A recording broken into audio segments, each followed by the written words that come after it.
Meus irmãos queridos e minhas irmãs queridas, mais uma vez nós estamos aqui para uma mensagem sobre a 1 Tessalonicenses, e hoje nós vamos falar mais duas sessões que, dentro daquilo do esboço do irmão Pedro, vamos ver aqui. Melhor ler para vocês.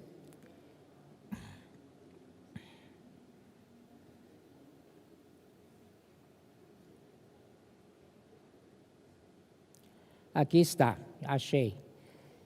Hoje nós vamos falar de dois tópicos.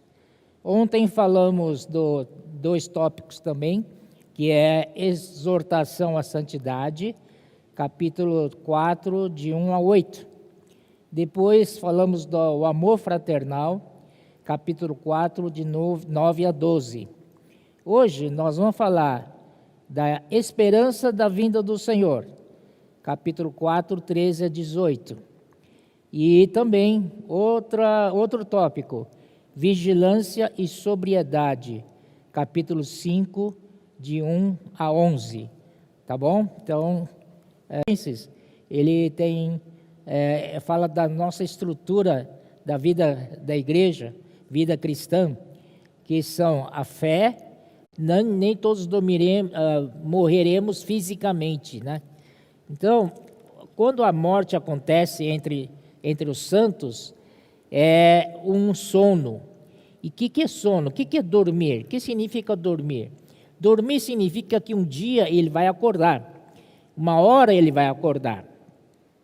Então, com o objetivo dessa palavra é para que os tessalonicenses não fiquem entristecidos, para que eles sejam consolados com essa palavra, né? E não vos entristecerdes como os demais. Quem são os demais? Devem ser as pessoas que não têm o Senhor, né? As pessoas incrédulas, tal, né? Que não têm esperança. Realmente, se eles não têm o Senhor, realmente não têm esperança. Mas nós que temos o Senhor, nós temos a esperança. Pois se cremos que Jesus morreu e ressuscitou, assim também Deus, mediante Jesus, trará em sua companhia os que dormem. Então, aqui já está falando, né, que o Senhor morreu e ressuscitou. Assim também Deus, mediante Jesus, vai trazer, né, em sua companhia os que dormem. Ou seja, na vinda do Senhor, esses que já dormiram, no Senhor, eles vão acordar, eles vão vir na companhia do Senhor. Isso já é o terceiro estágio da nossa salvação, né? Está em Filipenses, capítulo 3, 21, que fala assim: o qual transformará nosso corpo de humilhação para ser igual ao corpo da sua glória, segundo a eficácia do poder que ele tem de até subordinar a si todas as coisas. Nesse estágio, quando nós ressuscitarmos no Senhor, então teremos o nosso corpo transformado, o corpo físico será transformado em corpo da sua glória. Aqui acontece a glorificação do nosso corpo, esse corpo da humilhação, não é? Eu que o diga, né? Para ser um corpo da sua glória, aleluia! Segundo a eficácia do poder que ele tem, amém. Essa eficácia é pela eficácia do poder que ele tem de até subordinar a si mesmo todas as coisas. Ó Senhor Jesus. Aleluia. Então aqui diz, então significa que os mortos vão ressuscitar, tá? Os mortos no Senhor vão ressuscitar. Aleluia. Aqui é a palavra do Senhor que Paulo diz para eles, que os mortos do Senhor não morrem, eles dormem. Aleluia. Então, com relação à morte, irmãos, nós não morremos mais, porque nós já morremos com Cristo. Se você já morreu com Cristo, você não morre mais. Mas se você dormir, se você morrer fisicamente, isso é apenas um sono. Você vai ressuscitar um dia, na vinda do Senhor. Amém? Aleluia. Isso é consolo, é esperança.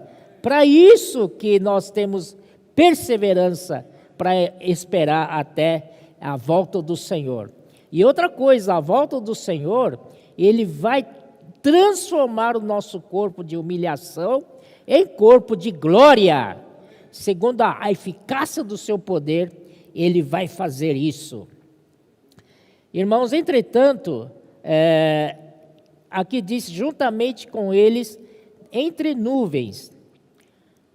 Paulo não explicou primeiro, melhor para os Tessalonicenses, o que vai acontecer se eles forem arrebatados até as nuvens, para o encontro com o Senhor. É verdade que assim estaremos para sempre com o Senhor. Mas em outras epístolas, né? Por exemplo, em Romanos capítulo 4,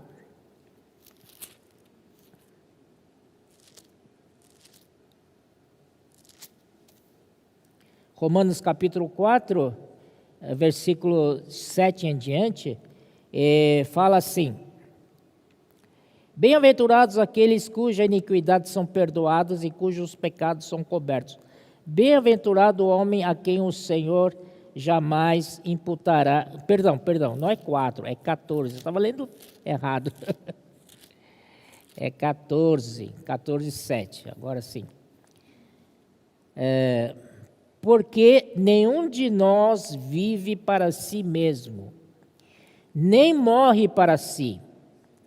Porque se vivemos, para o Senhor vivemos. Se morremos, para o Senhor morremos. Quer, pois, vivamos ou morramos, somos do Senhor. Foi precisamente para esse fim que Cristo morreu e ressurgiu, para o Senhor, para ser o Senhor, tanto de mortos como de vivos. Amém? Quanta esperança nós temos. Versículo 10. Tu, porém, porque julgas teu irmão, e tu, porque desprezas o teu, pois todos compareceremos perante o tribunal de Deus. Como está escrito, por minha vida, diz o Senhor, diante de mim se dobrará todo o joelho e toda língua dará louvores a Deus. Assim, pois, cada um de nós dará contas de si mesmo a Deus. Então, voltando em 1 Tessalonicenses 4, que nós estamos lendo, arrebatado juntamente com eles entre nuvens para o encontro do Senhor nos ares, mas nos ares o Senhor vai estabelecer seu tribunal de Cristo, né? Como já lemos em Romanos 14, 12. E também 2 Coríntios 5:10. 5:10 aqui. Porque importa que todos nós compareçamos perante o tribunal de Cristo, para que cada um receba segundo o bem ou mal que tiver feito por meio do corpo. Então, ser arrebatado entre as nuvens e para o encontro do Senhor nos ares, ainda não é o fim. Ainda o Senhor ali, apesar de nos encontrarmos com o Senhor, e esse encontro será para sempre com o Senhor, mas ainda vamos passar por um julgamento, tá? Então, 2 Coríntios 5:10 diz: conforme a obra, para que cada um receba segundo o bem ou mal que tiver feito do corpo, né? Então, irmãos, o que nós vamos fazer, né? Aqui o Paulo não disse mais do que isso, mas nós sabemos que se estamos na vida da igreja, se nós trilharmos a linha, né, de princípio de vencedores, Por exemplo, se somos escolhidos, né? Porque o Senhor fala desde o começo, há muitos chamados, mas poucos escolhidos. E se formos esses que são escolhidos, né? Quem são escolhidos? São aqueles que fazem a vontade do Pai.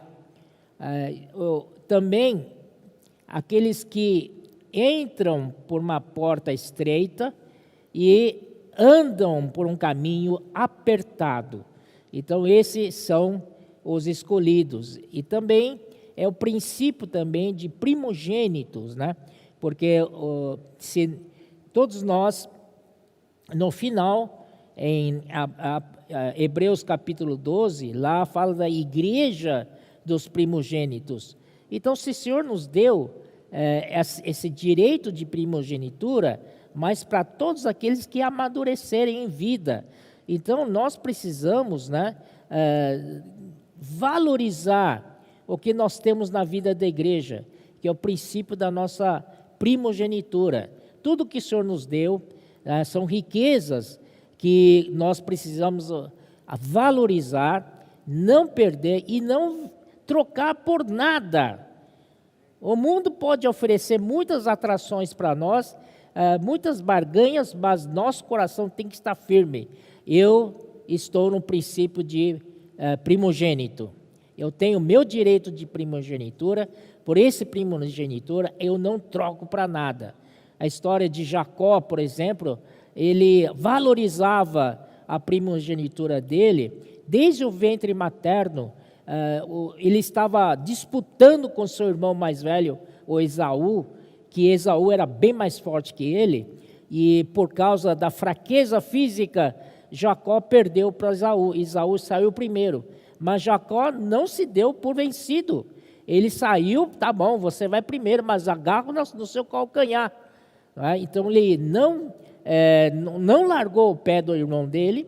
O irmão dele saiu primeiro, mas ele saiu segurando o pé do seu irmão. Durante toda a vida dele, sempre lutou para recuperar a primogenitura. Até que um dia, seu irmão era um grande caçador e o pai, Isaac, gostava da caça do irmão mais velho, do Esaú. E Esaú foi ao campo, caça, e um dia o Jacó estava fazendo guisado lá, uma sopa de lentilha muito saborosa, né? E ali Esaú chegou todo cansado do campo e estava a ponto de desfalecer. E ele falou é normal, né? Quando a gente está com fome, pedir comida para o nosso irmão, ele dá para a gente espontaneamente, não precisa nem. Ele oferece até para a gente comer um pouco. Mas Jacó não, Jacó tem uma atitude muito estranha com relação ao seu irmão. Esaú disse, dá-me dessa sopa aí. Jacó falou, você quer? Olha, chegou a oportunidade de eu recuperar a primogenitura aqui. Você quer tomar essa sopa de lentilha? Quero sim. Então me vende a sua primogenitura. Nesse momento, Esaú estava faminto, estava assim, morrendo de fome. Ele pensou assim, que me vale a primogenitura se eu conservo a primogenitura e morrer aqui? Esse tipo de gente que era Esaú. Então ele, mais tarde em Hebreus, o Senhor fala assim, aborrecido Esaú, né? Porque ele desprezou a primogenitura. Mas Jacó não. Jacó ele recuperou a primogenitura por tanto que ele lutou a toda a vida. Então, irmãos amados, precisamos conservar no princípio de primogenitura e não vender nosso direito de primogenitura, que é desfrute do Senhor, desfrute do nosso Cristo, tudo que o Senhor já fez por nós, para nós crescermos em vida. Não trocamos por nada. Não vamos ao mundo, porque o mundo, se formos para o mundo, é vender a nossa primogenitura. Vamos ficar na vida da igreja. E ali, irmãos, e depois desse princípio, né, nós então somos encorajados a sermos vencedores. Fazemos parte do filho varão. Esse filho varão, aqui no 1 Tessalonicenses capítulo 3, é um arrebatamento até as nuvens. E o Paulo não disse mais sobre vencedores. Mas em Apocalipse capítulo 12, vemos que João mostra para nós o princípio de vencedor. Está aqui em Apocalipse capítulo 12. Vocês sabem da mulher universal, não preciso ler. Eu só vou falar aqui no versículo 5, né? Nasceu-lhe, pois, um filho varão, que há de reger todas as nações com um cetro de ferro. E o seu filho foi arrebatado para Deus até ao seu trono. Esse versículo foi muito falado pelos nossos irmãos de frente, por irmão Pedro, por irmão Esdras, porque é isso que nós queremos para nós e para os irmãos. Aleluia! O filho varão que há de reger todas as nações.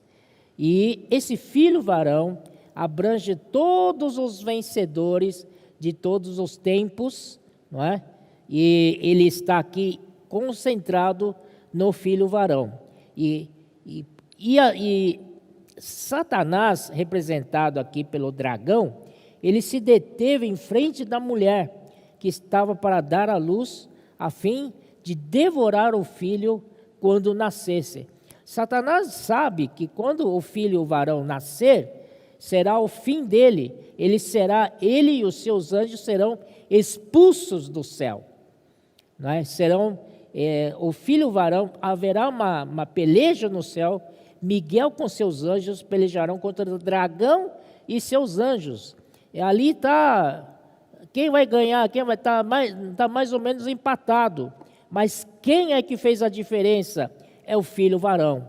Ele nasceu e foi arrebatado logo. E na passagem, né, passou nos ares, aí ajudou Miguel a derrotar Satanás e seu exército. Aleluia. Deus foi muito mais sábio do que Satanás, esperava devorar o filho varão, mas Deus o arrebatou para o seu trono. Bom, em 1 Tessalonicenses 4, ali fala da vinda do Senhor. Amém? Aqui nós estamos falando de arrebatamento dos vencedores. Aqui, então, irmãos, esse arrebatamento dos vencedores, esse seu filho foi arrebatado para Deus até o seu trono. É muito diferente de ser arrebatado até as nuvens, né? Porque ali nas nuvens você ainda vai passar por um julgamento no tribunal de Cristo. Mas esses filhos varão, esses que fazem parte do filho varão, os vencedores, quando eles estão enquanto vivem na terra, vivendo a vida da igreja, eles já foram julgados. Eles já foram julgados da sua vida, não é? Foram obedientes ao Senhor, foram simples em dizer sim, amém para o Senhor em tudo, então já foram julgados, então eles serão arrebatados. E quando acontecerá isso mais ou menos, né? Então, quando chegar na última semana, falado por Daniel, para completar os 70 semanas de Daniel, a última semana ali, nós vimos que vai haver um acordo da paz entre Israel e todas as nações, e com o anticristo também, né? Hoje não temos acordo de paz, já tentaram vários anos, há muitos anos, dezenas de anos, para tentar esse acordo de paz, não conseguiram, né? Mas quando conseguir isso, como acordo de paz, então será o começo primeiros 7 anos, né? Então, nesse momento, nós precisamos ficar de barba de molho, né? Não é verdade? Porque nosso tempo está chegando, né? Mas, não muito tempo agora, né? Semana passada, não sei quanto tempo foi, o Pedro disse para nós que os Emirados Árabes, né? Eu li alguma coisa de jornal também, que os Emirados Árabes, né, fez então um acordo de paz com Israel. O Egito já tinha feito, né? A Jordânia também já tinha feito esse acordo de paz.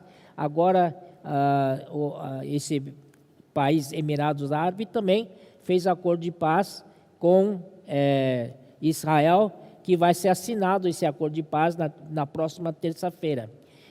E, além disso, há muitos países árabes moderados, que não são tão radicais assim, eles querem assinar um acordo de paz com Israel. Então, vai acabar acontecendo, por exemplo, Bahrein, né? Omã. Então, esse acordo grande de paz será costurado com pequenos acordos de paz que vai ser feito. Então, quando tiver os países moderados árabes fizerem acordos com Israel, então terão mais força para pressionar aqueles países árabes mais extremados, mais radicais, que não querem nada de acordo com o povo de Israel, eles vão acabar cedendo e assinando o acordo de paz. Nesse momento, né, então, nós precisamos então olhar para isso, porque está muito próximo. E quando vai ser o arrebatamento do filho varão? O arrebatamento do filho varão vai quase chegando na metade da primeira metade, ou na metade dos 7 anos, né? Na primeira metade dos 3 anos e meio, quase no seu final, vai acontecer arrebatamento dos vencedores, que é o filho varão. E, irmãos, gostaríamos que todos nós fizéssemos parte desse filho varão, esse conjunto de vencedores. Até agora, os vencedores foram arrebatados aqui ou ali, de uma maneira individual. Mas aqui fala do filho varão coletivo. Então, se você almeja ser vencedor, procura não ser vencedor sozinho. Ajuda quem está do seu lado, o irmão que está do seu lado, ou a irmã que está do seu lado, a ser vencedores juntos também.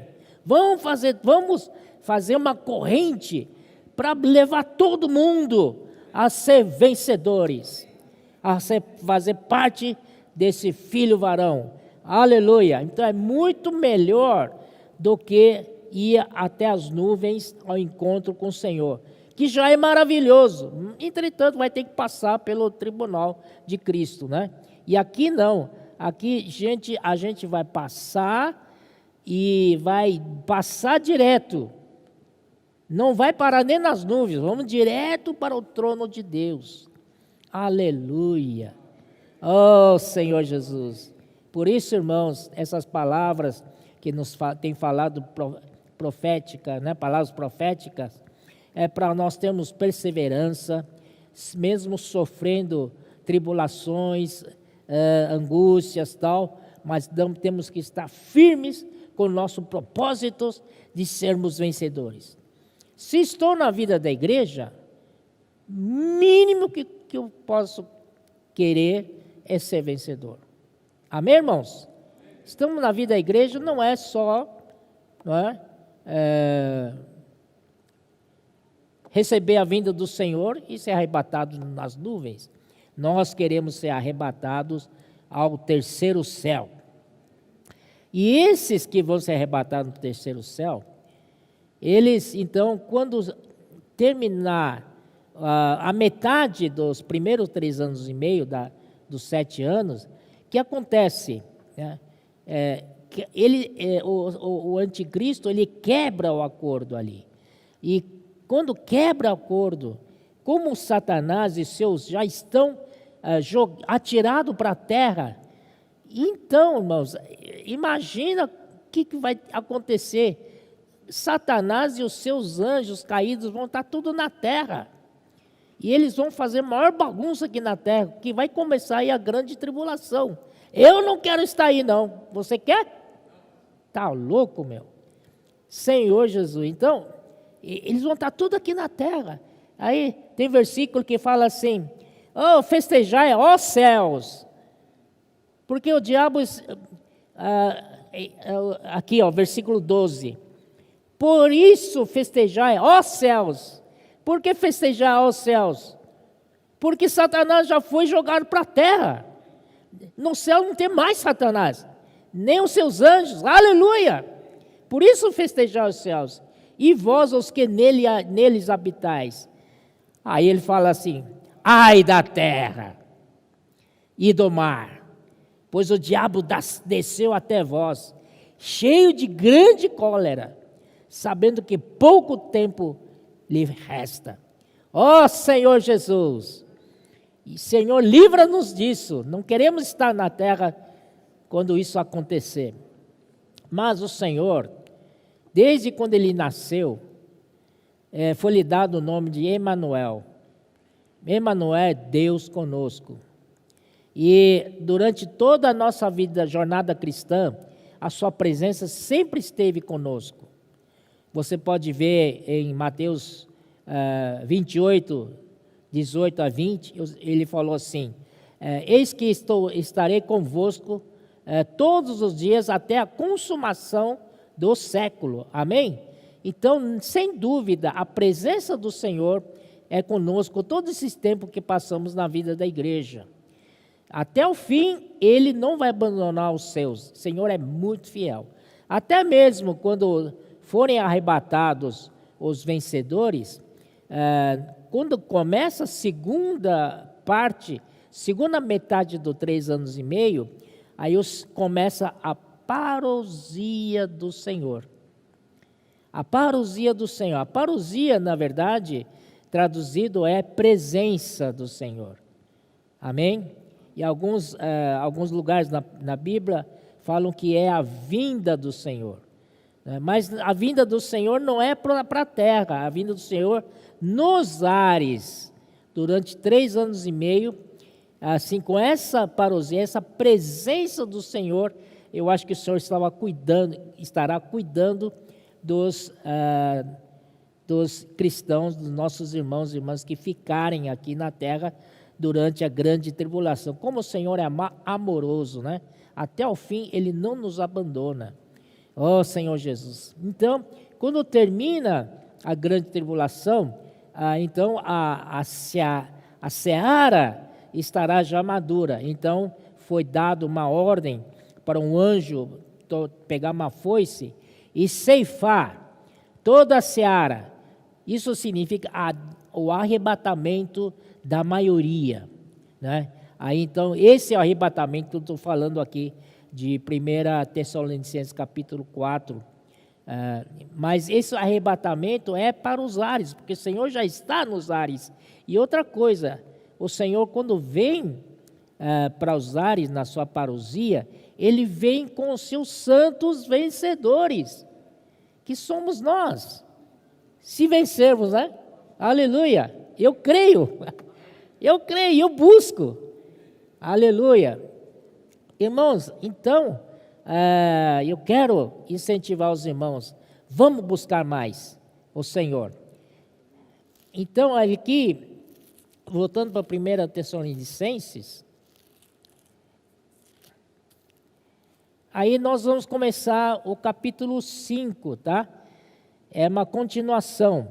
Ele fala assim: irmãos, relativamente aos tempos e às épocas, não há necessidade de que eu vos escreva, pois vós mesmos estáis inteirados com precisão de que o dia do Senhor vem como ladrão de noite.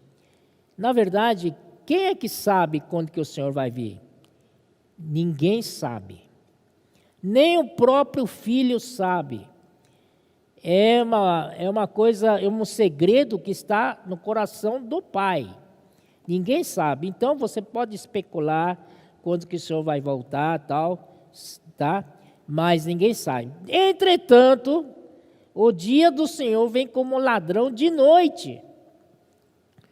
Ladrão te avisa quando vai roubar sua casa? Não. E geralmente é à noite. À noite o que é? À noite você dorme. É nessa hora que você relaxa, aí ele vem. Portanto, aqui é uma advertência para nós ficarmos sempre acordados. Acordados.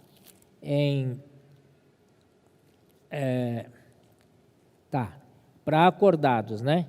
Aí no versículo 3, ele fala assim, quando andarem dizendo paz e segurança. Esse paz e segurança se refere quando fizerem um acordo entre anticristo e Israel, então dá uma sensação de paz mundial, de uma segurança mundial, então todos ficam aliviados, não tem mais temor, oh, que legal, então vamos ter paz definitiva, agora vamos ter, volta a confiança, volta a credibilidade, volta tudo, mas isso vai durar pouco tempo. Ele fala assim, quando andarem dizendo paz e segurança, aí porque no meio anticristo, ele quebra esse acordo, eis que lhes sobrevirá repentina destruição. Por quê? Porque anticristo começa a perseguir os judeus e os cristãos também. Então sobrevirá repentina destruição, como vêm as dores de parto, há que está para dar à luz, e de nenhum modo escaparão. Esse trecho aqui está em Mateus 24, quando o Senhor também advertiu, quem está no monte não volte, quem está em cima da casa não volte, ai daquelas que estão amamentando, né? Então de nenhum modo escaparão. Senhor Jesus. Mas um grande consolo que Paulo dá para nós, no versículo 4. Mas vós, irmãos, não estáis em trevas, para que esse dia como ladrão vos apanha de surpresa. Amém, irmãos?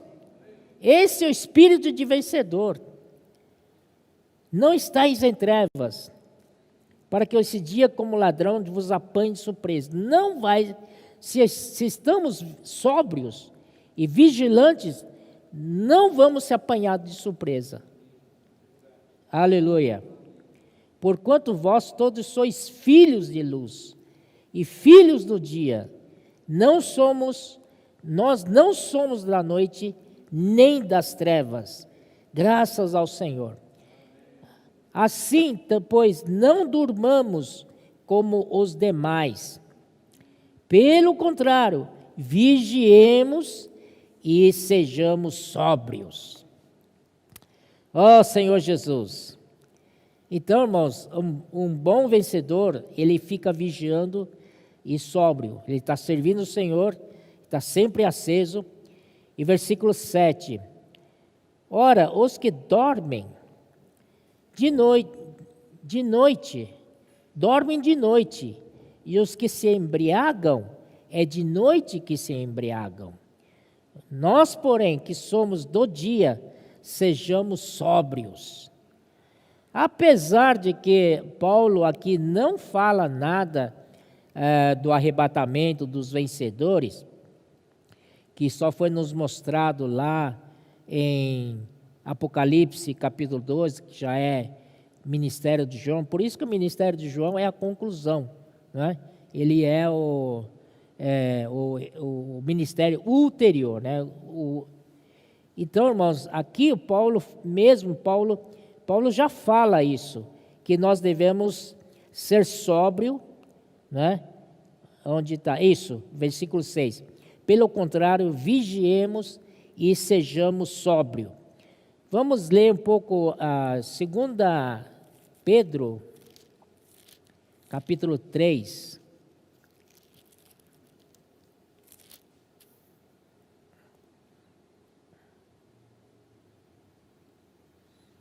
Aqui no 2 Pedro, capítulo 3, eu vou mostrar para vocês aqui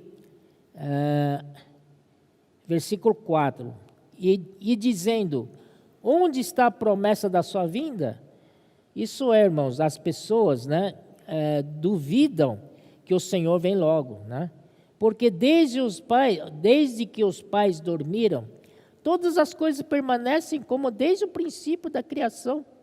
Então, essas que são as pessoas que não estão esperando a vinda do Senhor, não estão sóbrios e nem vigilantes. Será que vamos ser um desses daí? Ah, o Senhor não voltou até agora, será que vai voltar? A gente tem essa dúvida, né? Então, se tivermos essa dúvida, então nós estamos sendo como esses do versículo 4. Versículo 5, porque deliberadamente esquecem que de longo tempo houve céus como terra, bem como terra, a qual surgiu da água e através da água pela palavra de Deus. Daí ele conta a história do dilúvio e tal, né?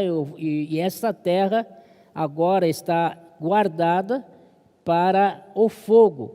O Senhor não vai mais afogar a terra com dilúvio. Ele já tinha feito uma aliança com o homem, prometendo que não vai exterminar o homem, a raça humana, com dilúvio mais.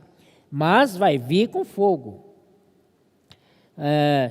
Aqui diz, ora os céus, versículo 7, que agora existem e a terra, pela mesma palavra, têm sido entesourados para o fogo, estando reservados para o dia do juízo e destruição dos homens ímpios. Versículo 8. Há, todavia, uma coisa, amados, que não deveis esquecer, que para o Senhor um dia é como 1000 anos, e 1000 anos como um dia. Não retarda o Senhor a sua promessa. Lembrem-se, meus irmãos, não retarda o Senhor a sua promessa, como alguns a julgam demorada. Pelo contrário, Ele é longânimo para conosco. Irmãos, aproveitem enquanto o Senhor é longânimo. Vamos nos arrepender, vamos voltar para o Senhor. Ainda dá tempo para ser novamente, estar na linha dos princípios de vencedores. Ele é longânimo para convosco, não querendo que nenhum pereça, senão que todos cheguem ao arrependimento. O Senhor, esta noite, está nos chamando ao arrependimento. Vamos nos arrepender. O Senhor ainda é longânimo.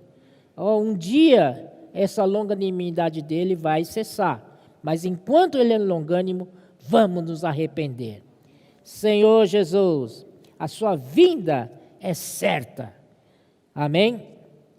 Então, versículo 10 diz, virá, entretanto, como um ladrão o dia do Senhor, no qual os céus passarão, né, com estrepitoso estrondo, tal, é tão difícil de ler, vamos para o que interessa. Versículo 12, pelo menos 11, vai, visto que todas estas coisas hão de ser assim desfeitas, deveis ser tais como os que vivem em santo procedimento e piedade. Então, isso agora está relacionado ao nosso viver.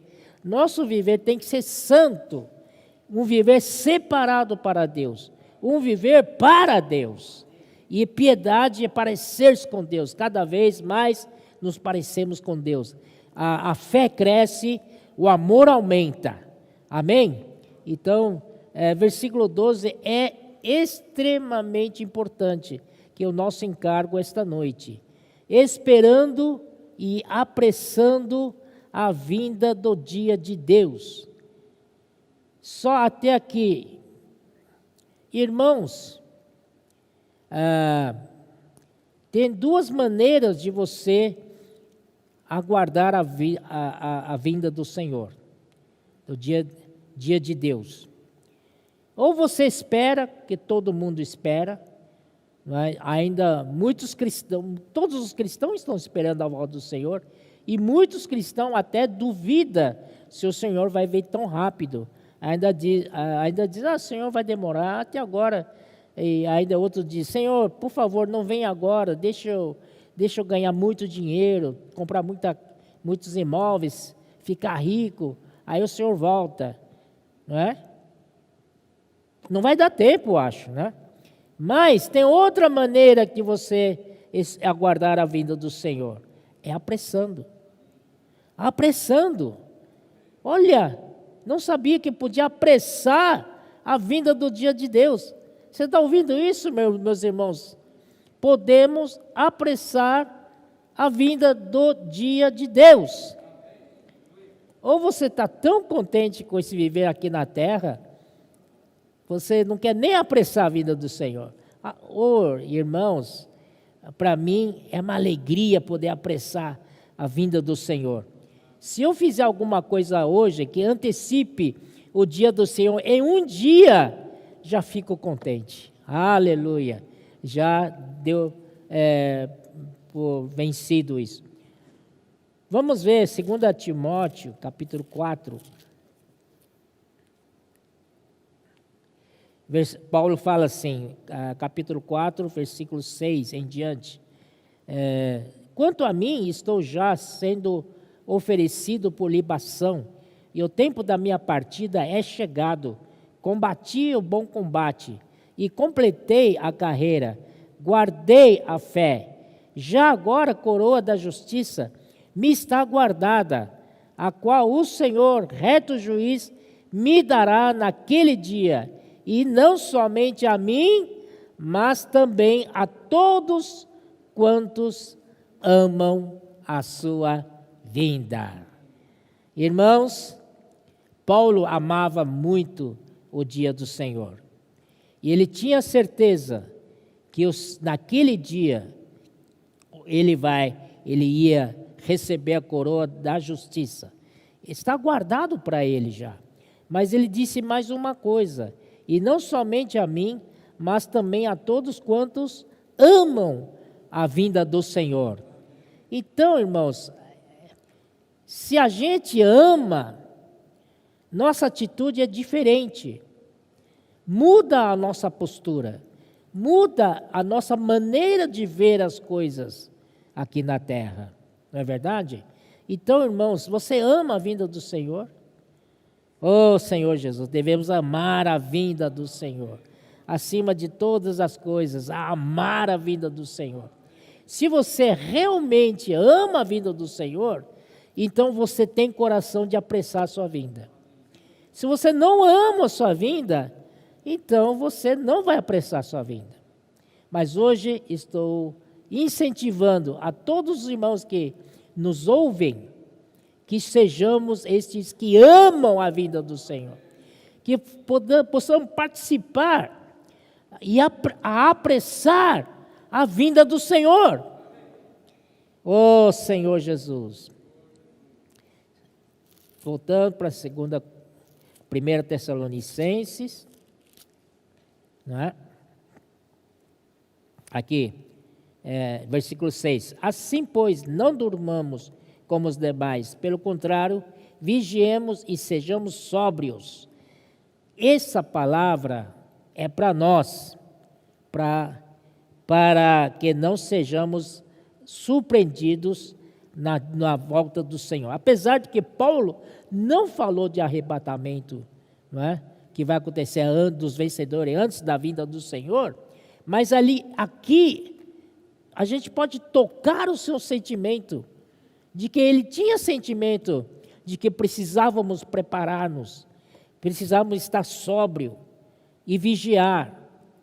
Porque, irmãos, até a vinda do Senhor, depois participar da grande colheita e arrebatado até as nuvens, não é? E ainda ser julgado pelo Senhor, talvez não precisa ter todo esse sacrifício. Esse sacrifício todo é porque queremos ser vencedores. Queremos ser arrebatados vencedores. Você quer ser vencedor? Então, aguarde pelo dia do Senhor, que Ele vem como ladrão. Vos apanha como surpresa. E nós somos filhos da luz, não filhos das trevas, somos filhos do dia. Então não durmamos como os demais. E esse dormir não é porque morreu, fisicamente. Não. Esse dormir, eles estão entorpecidos, estão drogados, estão com sentimentos, anestesiados, né? Então, para eles, tanto faz a vinda do Senhor, não é? Está vivendo aí, né? Simplesmente está aí, não sabe por que está. Então, não durmamos como os demais, devemos ser sóbrios. Vigiemos e sejamos sóbrios. Aí no versículo 8 diz: nós, porém, que somos do dia, sejamos sóbrios, revestindo-nos da couraça da fé e do amor, e tomando como capacete da esperança da salvação. Aqui nesse único versículo, Paulo colocou toda a escritura, toda a estrutura da vida cristã juntos. Aqui temos a couraça da fé e do amor e da esperança, capacete da esperança.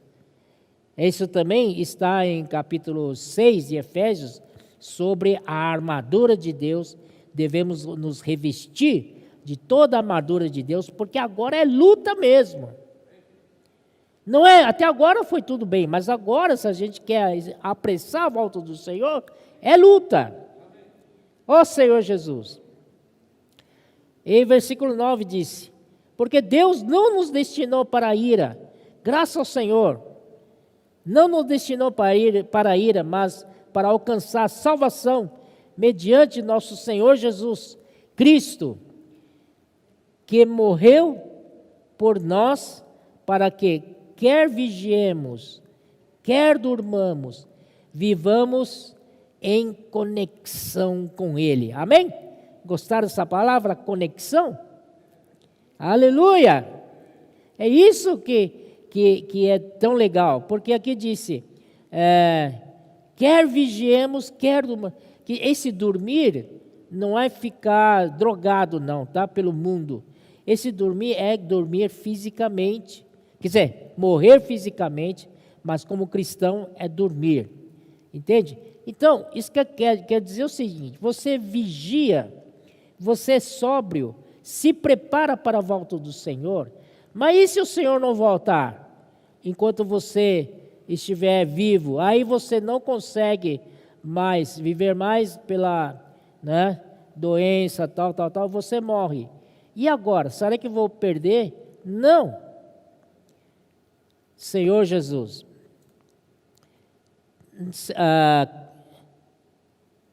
você não vai perder, amém? Porque, vamos para capítulo 25 de Mateus.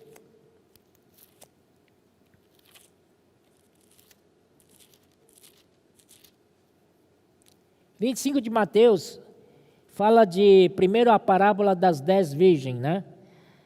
As 10 virgens, as 5 eram prudentes e 5 eram insensatas. Todas as prudentes, aliás, todas as 10 virgens tinham vasilhas. E vasilhas representam a nossa alma. E também elas tinham lâmpadas acesas, lâmpadas ao espírito humano. E acesa significa que essa lâmpada já tem o Espírito de Deus nelas. Então está acesa. Mas para manter essas lâmpadas acesas, elas precisam de ter o azeite na vasilha. Então as 5 prudentes, elas se prepararam. Então quando o noivo veio, elas estavam com vasilhas de óleo, de azeite, suficiente para manter suas lâmpadas acesas. E as outras 5 insensatas, elas não se prepararam, elas não sabiam que o Senhor de repente ia voltar, mas antes da volta do Senhor, elas então dormiram. Então, isso quer dizer o seguinte: quando a gente morre fisicamente, não tem como encher a vasilha mais, acabou. Só temos, enquanto estamos vivos, podemos encher a nossa vasilha de óleo. Quando acabou, quando a vida se terminar, vamos morrer fisicamente ou dormir. Nesse caso das noivas, elas estão dormindo, né? Mas elas não vão poder mais acrescentar azeite. Então, irmãos, enquanto nós estivermos vivos, vamos ser sóbrios, vamos ser vigilantes, vamos guardar azeite na nossa vasilha. Guardar azeite na nossa vasilha significa saturar o nosso espírito, saturar a nossa alma, saturar nossa mente de espírito, saturar nossa emoção de espírito, saturar nossa vontade de espírito. E se um dia nós morrermos, não tem problema, a alma já está saturada. E quando o Senhor voltar, vai encontrar com a nossa alma já saturada. Problemas são aqueles que não aproveitam hoje, dia de hoje, para saturar sua alma. Eles vivem de qualquer jeito, tal, apesar de que tem lâmpada, tem espírito, mas não tem azeite na vasilha. Aí quando falece, não tem mais oportunidade já foi, não tem mais chance, acabou. Então, quando o Senhor veio, elas saíram correndo para aquele que vendia o azeite para comprar óleo, mas já não dava mais tempo. Então, que essa palavra possa nos estimular, irmãos, a encher nossa vasilha de azeite, vigiar, sendo sempre sóbrios, vigiando, ó Senhor Jesus. E também temos a parábola dos talentos. Enquanto vigiamos, enchendo a nossa vasilha de azeite, por outro lado, nós devemos exercitar o nosso dom. E quando exercitamos nosso dom, a graça vem. Graça vem, mais dom, mais graça, vamos nos tornar um ministério. E ministério, Deus pode usar isso para as suas operações.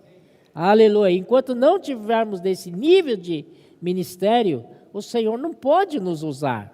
Então, irmãos, vamos exercitar nossos talentos e sair logo a negociar. Aquele que recebeu 5 talentos, ele não esperou. Ele recebeu e logo saiu a negociar. Aqueles de 2 também, saiu logo a negociar. O problema é aquele que recebeu 1. Então, irmãos, na vida da igreja, creio que a maioria é de 1 talento. Vamos ajudar os irmãos de 1 talento, a exercitar o seu dom, deixar para o banqueiro, para aqueles que precisam, para que rende juros para o Senhor, pelo menos. Ninguém pode ficar parado na vida da igreja. Oh, Senhor Jesus, porque o nosso alvo é esperar e apressar a vinda do Senhor. Aqui no capítulo 24 de Mateus também, sobre Noé aqui, Aqui no versículo 39, 38, 36. Mas a respeito daquele dia e hora, ninguém sabe, nem os anjos dos céus, nem o Filho, senão o Pai. Pois assim como foi nos dias de Noé, também será a vinda do Filho do Homem. Porque, assim como nos dias anteriores ao dilúvio, comiam e bebiam, casavam e davam-se em casamento, até o dia em que Noé entrou na arca. E não o perceberam, senão quando veio o dilúvio e os levou a todos. Assim será também a vinda do Filho de Deus. Então, no primeiro caso aqui foi Noé. Nos dias de Noé, eles comiam, bebiam, casavam e dão-se casamento, quer dizer, casavam várias vezes, tal. Eram livres isso daí, Então, Deus se aborreceu daquela geração e mandou Noé aparelhar uma arca.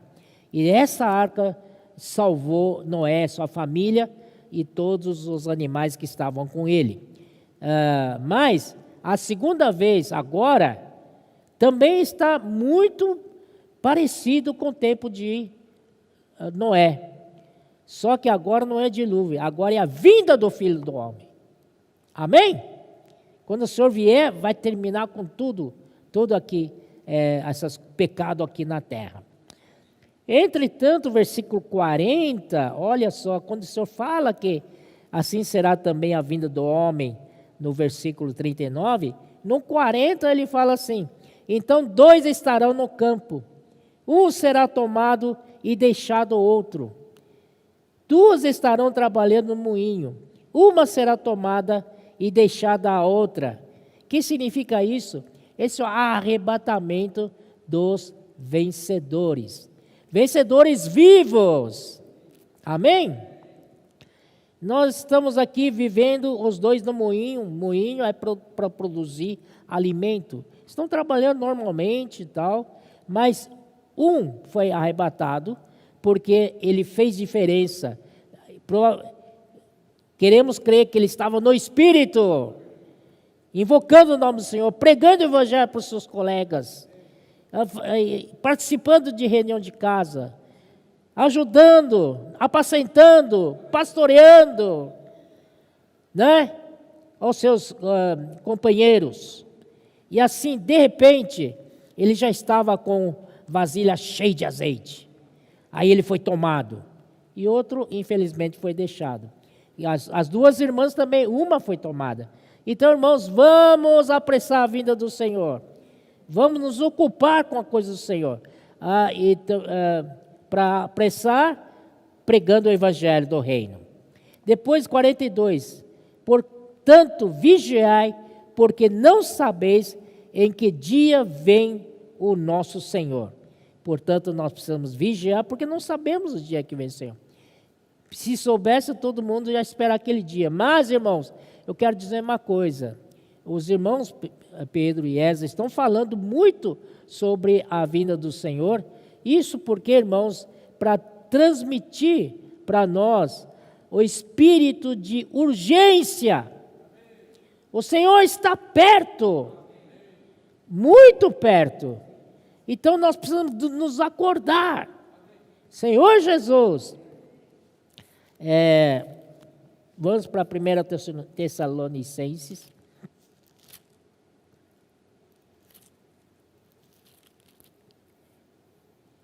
1 Tessalonicenses, aqui,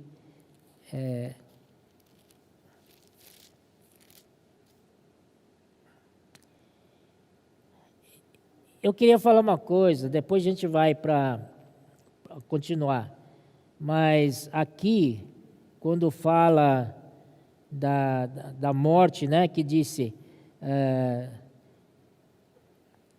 sejais ignorantes com respeito aos que dormem. Quando a gente dorme, né, em Lucas 16, parábola de rico e Lázaro, por causa do tempo não vou para lá, mas está no capítulo 16 de Lucas, se vocês tiverem tempo, podem ir lá. Então, Lázaro era um pobre, coitado, né? Então, ele era esmola, não tinha nada, muito pobre, e comia das migalhas que caía da mesa do rico. E o rico, enquanto vivo, aquele se esbanjava a sua riqueza, tinha de tudo, tal. Mas quando os 2 morreram, um foi para um lugar e o outro foi para outro lugar. No caso do rico, ele foi para uma parte lá no Hades, e é uma parte chamada tormento. Ali é tormentado dia e noite, não é? Então, isso significa que a morte dos incrédulos, então é aquele lugar lá, esperando que um dia vai ser julgado também. Mas o Lázaro, ele foi para seio de Abraão. Isso também nós precisamos saber. Ele foi para seio de Abraão. Ali, uau, lugar muito bom, né? Muito gostoso. Também, em Lucas mesmo, vocês procurem mais para frente, quando o Senhor Jesus foi crucificado, tinha 2 bandidos, 2 ladrões crucificados com ele. E um zombava do Senhor, e outro dizia assim, para de zombar ele, e dizia, Senhor, tenha misericórdia de mim, se possível, quero estar contigo no reino, no seu reino. Não é verdade? Lembra disso, né? E aí, irmãos, e o Senhor respondeu para ele, vamos lá em Lucas, vai.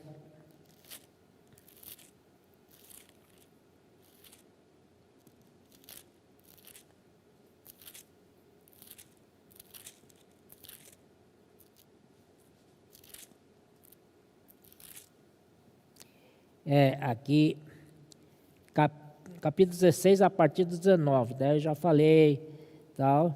Aí, versículo 24. Então, clamando, disse, Pai, Abraão, tem misericórdia de mim, manda Lázaro molhar a boca com a ponta do dedo e me refresque a língua, porque estou atormentado nesta chama. Disse, porém, Abraão, filho, lembra-te de que recebeste os teus bens na tua vinda, e Lázaro igualmente os males. Agora, porém, aqui ele está consolado. Então, quando um cristão morre, ele não morre, ele dorme, ele vai para uma parte do Hades, que é uma parte prazerosa, que é chamado seio de Abraão. E o seio, você sabe, essa região está região do coração.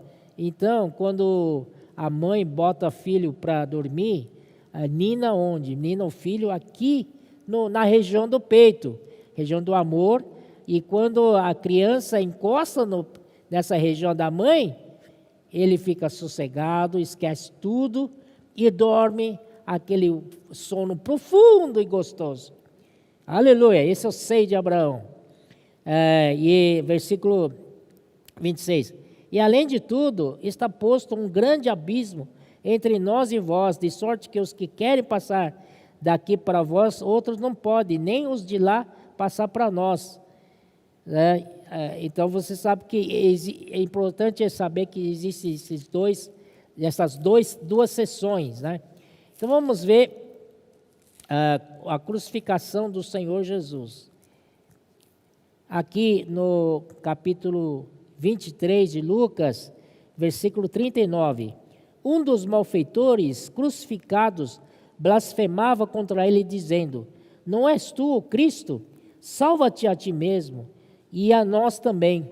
Respondendo-lhe, porém, o outro, repreendeu-o, dizendo, nem ao menos temes a Deus, estando sob igual sentença? Nós, na verdade, com justiça, porque recebemos o castigo que os nossos atos merecem. Mas esse nenhum mal fez. E acrescentou, Jesus, lembra-te de mim quando vieres no teu reino. Jesus lhe respondeu, em verdade te digo que hoje estará comigo no paraíso.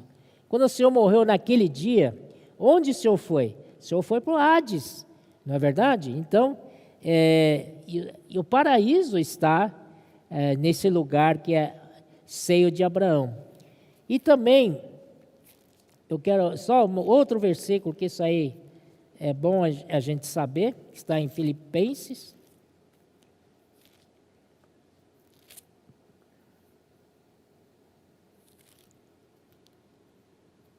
Filipenses capítulo 1, ele fala assim no versículo 21, portanto, para mim o viver é Cristo, o morrer é lucro.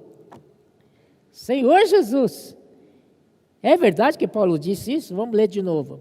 Porquanto para mim o viver é Cristo. E amém, nós precisamos viver Cristo. Mas disse, e o morrer é lucro. Uai.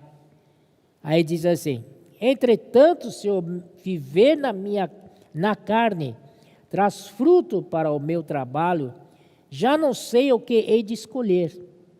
Ora, de um e de outro lado, estou constrangido, tendo vontade de partir e estar com Cristo, o que é incomparavelmente melhor. Imagina onde esse seio de Abraão, e Paulo fala assim, que é incomparavelmente melhor, não é? Mas por vossa causa, por causa dos filipenses, por causa dos santos, por causa do crescimento, ajudar no crescimento, ajudar na edificação dos santos, é mais necessário permanecer na carne. Então, Paulo optou por estar na carne. Aqui queria contar algo bastante tocante para mim. Quando meu pai estava vivo, eu e meus irmãos, nós tínhamos a meta de levá-lo até 100 anos, né, de vida. E ele mesmo falava, eu vou viver até 100 anos, né, várias vezes. Ainda que nos últimos anos ele falou, agora eu vou viver 120 anos. Aí já não dá, né? Mas pelo menos 100 anos a gente lutava para levar nosso pai até os 100 anos. Fizemos de tudo, né? Tudo que ele precisava, porque ele era o homem que estava na frente do ministério. Ele viajava às igrejas e os irmãos precisavam dele, do seu suprir a palavra. Então fizemos de tudo para ele, e quando ele ficou doente, fazíamos de tudo para ele se recuperar e voltar ao ritmo normal de visitar as igrejas, dar conferências e tal. Essa foi nossa luta. E quando ele ficou bastante grave, nós ainda oramos, Senhor Jesus, dá ao seu ministério, as igrejas precisam dele, nós precisamos dele, tal, a obra precisa dele e tal. Oramos muito, muito. Mas ele não melhorava, até que um dia o Senhor me mostrou esse versículo aqui, né? Que Paulo diz assim, estar com o Senhor, estar com Cristo, é incomparavelmente melhor. Falei assim, puxa, meu pai, se ele for para o Senhor, ele vai para esse lugar que é incomparavelmente melhor. Então, quando eu li isso, o meu coração soltou ele. Falei assim, amém, Senhor, está nas tuas mãos. Então, ele quase chegou aos 100 anos. Faltou 2 anos e pouquinho, né? Mas o Senhor sabe todas as coisas, o Senhor levou, né? Mas esse versículo aqui foi muito importante para mim e para minha família. Um lugar incomparavelmente melhor. Esse é um pequeno testemunho. Vamos voltar para a 1 Tessalonicenses 4. E não só a família orar, mas todas as igrejas do Brasil e todos de outros países da América do Sul oraram por ele. Não é? Oh Senhor Jesus, mas graças ao Senhor, quando o Senhor deu essa palavra, rema para nós, então sentimos paz. Então, até que Pedro, quando foi vê-lo, Pai, nós te liberamos. Né? Então Pedro falou isso, então ele foi. Graças ao Senhor. Aleluia. Então, que nós devemos fazer para apressar a vinda do Senhor? Em Mateus 24,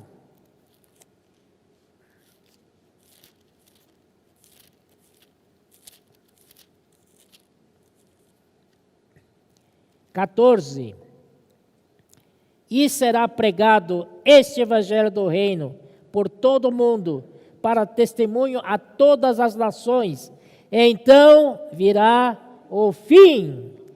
Então, o que precisamos para apressar a volta do Senhor? É pregar este evangelho do reino.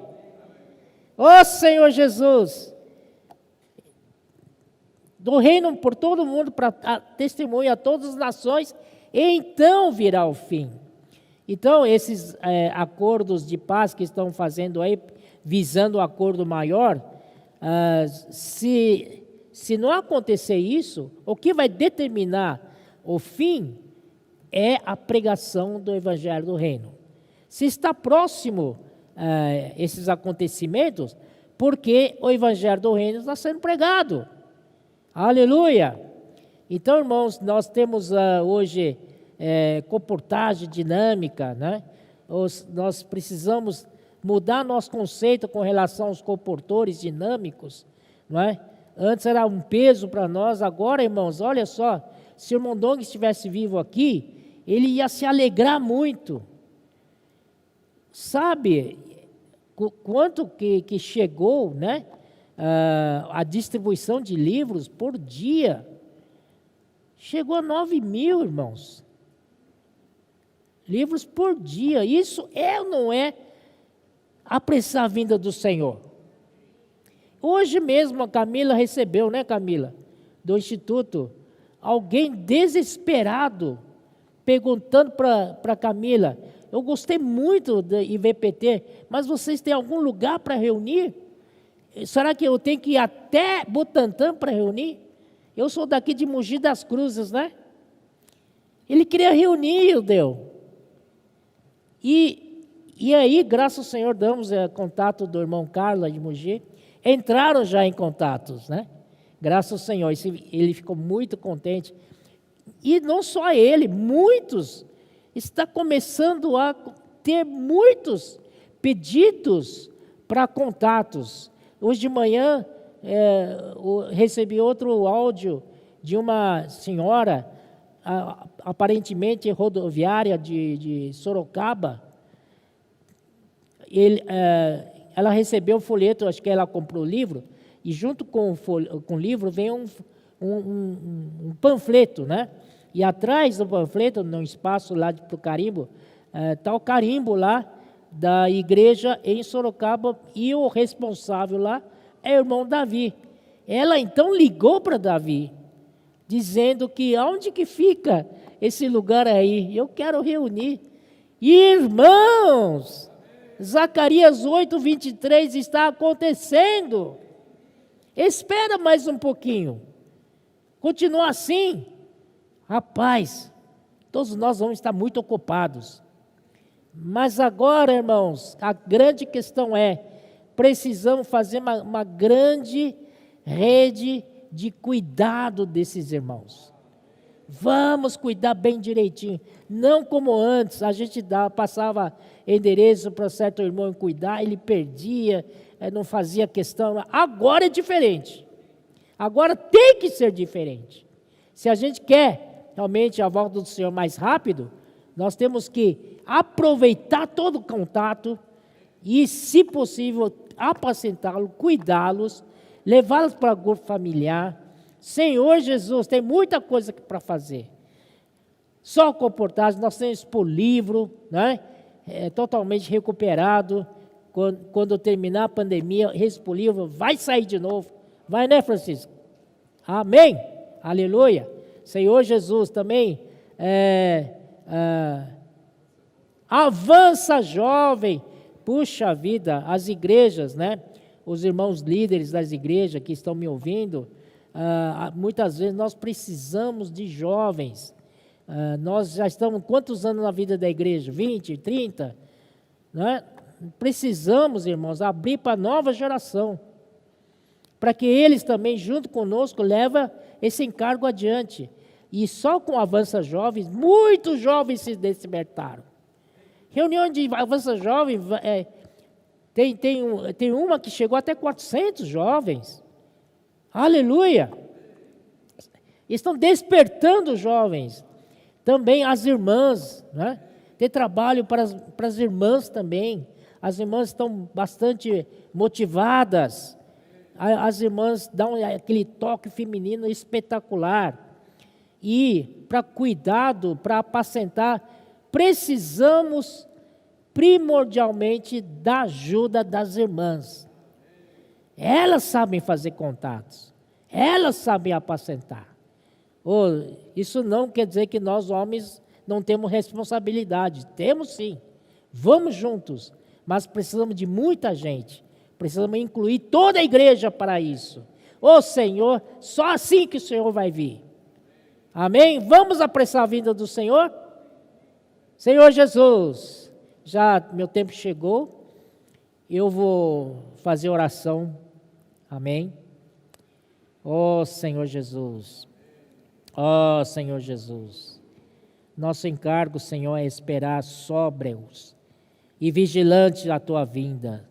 Senhor Jesus, que possamos ser achado fazendo assim, suprindo alimento para os nossos conservos, na hora certa, para ninguém passe necessidades. Senhor, Tu és tão rico, Teu suprimento é tão abundante. Senhor Jesus, que possamos, Senhor, levar isso até aquele dia, Senhor. Mas queremos ser arrebatados, ser parte do Filho varão, ser parte, se ainda vivos, queremos ser parte das primícias. Como o Apocalipse 14 fala, os 144.000 primícias vivos, Senhor. Senhor Jesus, queremos fazer a diferença. A nossa geração, que possa, em nossa geração, o Senhor voltar ainda. Senhor Jesus, entregamos todas as igrejas, todos os irmãos e irmãs, todos os amigos que nos ouvem. Senhor Jesus, abençoa a todos, Senhor. Continua falando, Senhor, amanhã, na quarta-feira com Miguel, quinta-feira, depois sexta-feira com Esdras, sábado com Esdras também, e domingo 2 reuniões, de manhã à noite com Pedro. Senhor Jesus, ainda tem muito alimento para dar. Senhor Jesus, muito obrigado, Senhor. Amém.